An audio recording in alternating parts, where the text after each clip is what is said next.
इसी पर और विस्तार से हम चर्चा करेंगे। तमाम खास मेहमान इस वक्त आप देख पा रहे हैं अपने टेलीविजन स्क्रीन पर। हमारे साथ आचार्य विक्रमादित्य जी इस वक्त जुड़े हुए हैं, हिंदू स्कॉलर हैं यहाँ नोएडा स्टूडियो में। श्री प्रभंजन शरण जी महाराज इस वक्त हमारे साथ जुड़े हुए हैं, हिंदू स्कॉलर हैं, सपोर्ट कर रहे हैं बागेश्वर धाम वाले बाबा धीरेन्द्र शास्त्री को। स्वामी उपमन्यु जी इस वक्त हमारे साथ हिंदू स्कॉलर हैं, नोएडा स्टूडियो में हैं। डॉक्टर धर्मेंद्र सिंह साइकियाट्रिस्ट हैं, इस वक्त हमारे साथ यहाँ नोएडा स्टूडियो में हैं। आकाश लक्ष्मण जो कि माइंड रीडर हैं, वो हमारे साथ इस वक्त सीधे मुंबई से जुड़े हुए हैं। पंडोकर सरकार भी इस वक्त हमारे साथ जुड़े हुए हैं, उनका भी हम रुख करेंगे। और साथ ही साथ एक बार ग्राउंड पर, जिस तरह मैंने पहले भी आपसे कहा कि मेरे दो सहयोगी लगातार इस पर अपनी नजर बनाए हुए हैं, उस दिव्य दरबार में मौजूद हैं।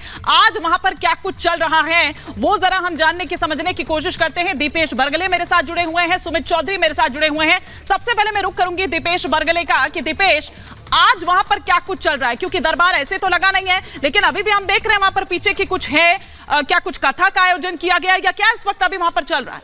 अचार सिर्फ खाने के लिए ही नहीं है, कमाने के लिए भी है। ये अचार के बिजनेस करके महीने के 5 लाख कमा रहे हैं। आपको भी ये करना है तो फ्रीडम ऐप को अभी डाउनलोड कीजिए।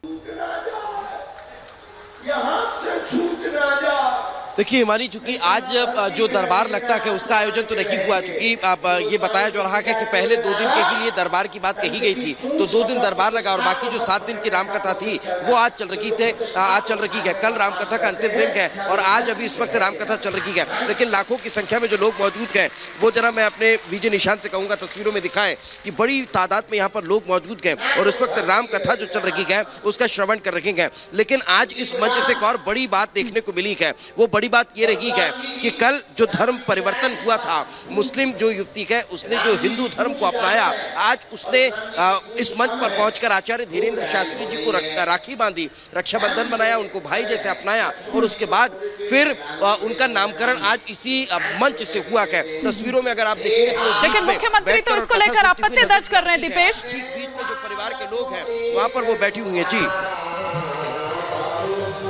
मुख्यमंत्री जिम्मेदारी लेने की बात कर रहे हैं धीरेन्द्र शास्त्री को।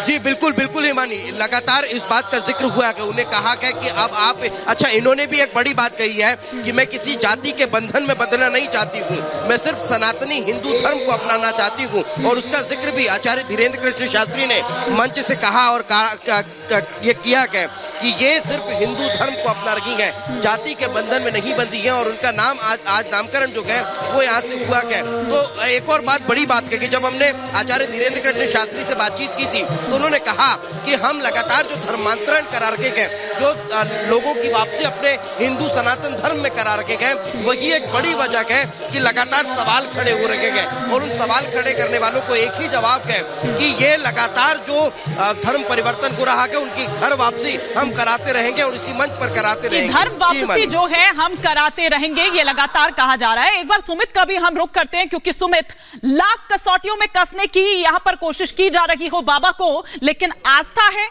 जो उसके ऊपर कुछ भी या उसके आसपास कुछ भी, आप कितने भी तर्क दे दीजिए, कितनी भी दलीलें रख लीजिए, आस्था के आगे कुछ भी नहीं चलता है। और वहां जो तमाम लोग इस वक्त मौजूद हैं वो चीज इसी की तस्दीक कर रहे हैं, इसी को बता रहे हैं।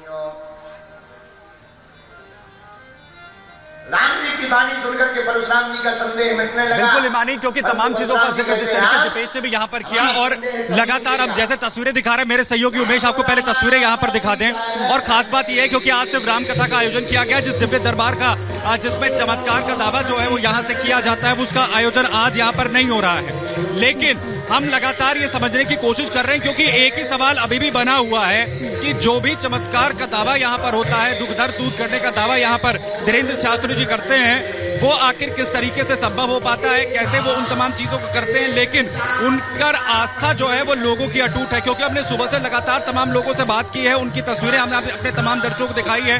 उनका कहना है कि बाबा के पास सिद्धि है और उसी सिद्धि को उन्होंने प्राप्त कर लिया है और यही वजह है कि वो लोग के दुख दर्द दूर करने में पूरी तरीके से सक्षम है। बाबा जी इसे जो है वो बागेश्वर महाराज की कृपा कहते हैं और वो कहते हैं कि उनके ऊपर कृपा है और इसी वजह से वो इस काम में लगे हुए हैं। और उन पर जो आरोप लगाने वाले हैं उनके लिए उनका साफ तौर पर कहना है कि सनातन धर्म को वो आगे बढ़ा रहे हैं और जो लोग विमुख हो गए थे सनातन धर्म से उन्हें वापस ला रहे हैं, इसी उन्हें वापस लेकर। अचार सिर्फ खाने के लिए ही नहीं है, कमाने के लिए भी है। ये अचार के बिजनेस करके महीने के 5 लाख कमा रहे हैं। आपको भी ये करना है तो फ्रीडम ऐप को अभी डाउनलोड कीजिए।